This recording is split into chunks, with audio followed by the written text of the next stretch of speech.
আসসালামু আলাইকুম। কুকিং হাউজে সবাইকে স্বাগতম জানাচ্ছি নতুন আরও একটি রেসিপি দেখার জন্য। আজ আপনাদের সাথে শেয়ার করব গাজর এবং ডিম দিয়ে খুবই সহজ এবং মজাদার একটি নাস্তার রেসিপি। সকাল অথবা বিকালের জন্য ঝটপট করে তৈরি করে নেওয়া যায়।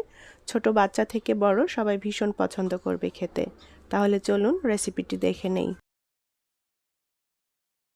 একটা মিক্সিং বোল নিয়ে নিয়েছি। এখন এর মধ্যে নিয়ে নেব গাজর কুচি। আমি এখানে বড় সাইজের একটা গাজর এভাবে লম্বা চিকন করে কেটে নিয়েছি।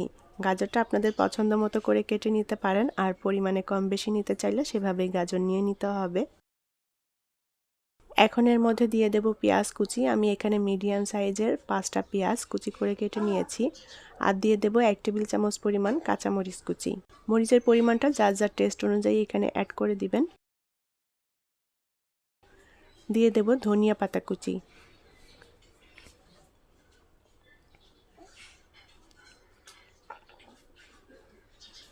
আর এখানে আমি নিয়েছি হাফ চা চামচ পরিমাণ চিলি ফ্লেক্স, হাফ চা চামচ পরিমাণ ধনিয়া গুঁড়া, হাফ চা চামচ পরিমাণ চাট মশলা, হাফ চা চামচ পরিমাণ ভাজা জিরা গুঁড়া এবং স্বাদমতো লবণ।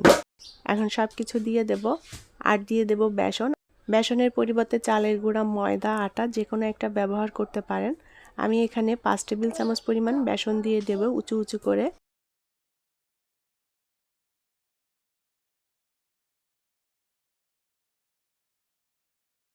এখন এর মধ্যে দিয়ে দেব ডিম। আমি এখানে 2টা ডিম ভেঙে নিয়েছি। ডিমের পরিমাণ কম বেশি করে আপনাদের পছন্দ মতো অ্যাড করতে পারেন।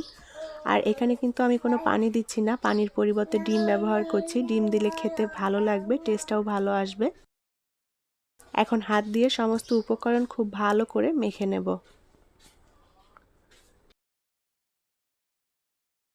মিশ্রণটা খুব বেশি শক্তও হবে না, আবার নরমও হবে না, মিডিয়াম পর্যায়ের মিশ্রণটা হবে। আর এখানে কিন্তু কোনো পানি দিচ্ছি না।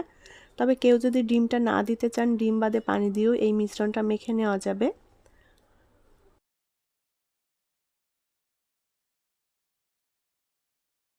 মিশ্রণটা আমি খুব ভালোভাবে মেখে নিয়েছি। চুলায় একটা প্যান বসিয়ে দিয়ে এখন প্যানে তেল দিয়ে দেব। এখানে তেলের পরিমাণটা খুবই অল্প দেব। আমি অল্প তেলে আজকের এই নাস্তাটি তৈরি করে নিচ্ছি। এটা ডুবো তেলেও ভাজা যায়। এখন মিশ্রণ থেকে অল্প অল্প করে এভাবে নিয়ে প্যানে দিয়ে দেব। আর এটা বড়ার মতো করেই ভেজে নিতে হবে। আমি একটু চ্যাপ্টা করে দিচ্ছি। আমি অল্প তেলে ভাজছি, আপনারা চাইলে ডুবো তেলেও ভেজে নিতে পারেন।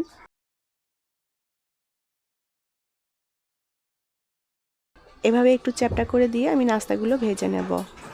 নাস্তাগুলো আমি অল্প আঁচে ভেজে নেব, যাতে ভেতরে গাজরটাও ভালো মতো সেদ্ধ হয়ে যায় এবং জাল পড়ে। এক পাশটা ভাজা হয়ে গেলে এখন উল্টে দিয়ে অপর পাশটাও ভেজে নিতে হবে। আর এভাবে উল্টাপাল্টা করে দিয়ে আমি সুন্দর একটা গোল্ডেন ব্রাউন কালার করে ভেজে নেব, বা এটা আপনাদের পছন্দ মতো কালার করে ভেজে নিতে পারেন। গাজর আর ডিম দিয়ে এই নাস্তাটি সকাল অথবা বিকালের জন্য ঝটপট করে তৈরি করে নিতে পারেন। খুবই হেলদি একটি নাস্তা, ছোট থেকে বড় সবাই ভীষণ পছন্দ করবে খেতে। আর বানাতেও তেমন কোনো ঝামেলা নেই, ঝটপট করে তৈরি করে নেওয়া যায় খুবই অল্প উপকরণ দিয়ে।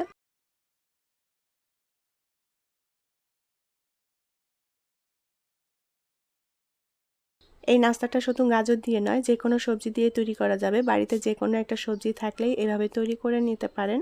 আর যেসব বাড়িতে বাচ্চারা সবজি খেতে চায় না, তাদেরকে এভাবে বানিয়ে দিতে পারেন, তারাও মজা করে খাবে। আমি এপিট ওপিট উল্টাপাল্টা করে দিয়ে খুব সুন্দর করে নাস্তাগুলো ভেজে নিয়েছি। এখন এগুলো তেল থেকে তুলে নেব।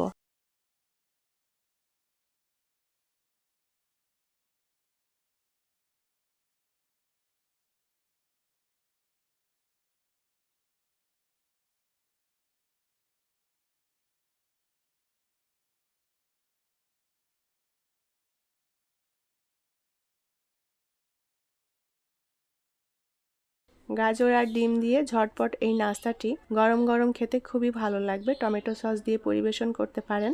খুবই হেলদি একটি নাস্তার রেসিপি, সকাল অথবা বিকালের জন্য তৈরি করে নেওয়া যায়।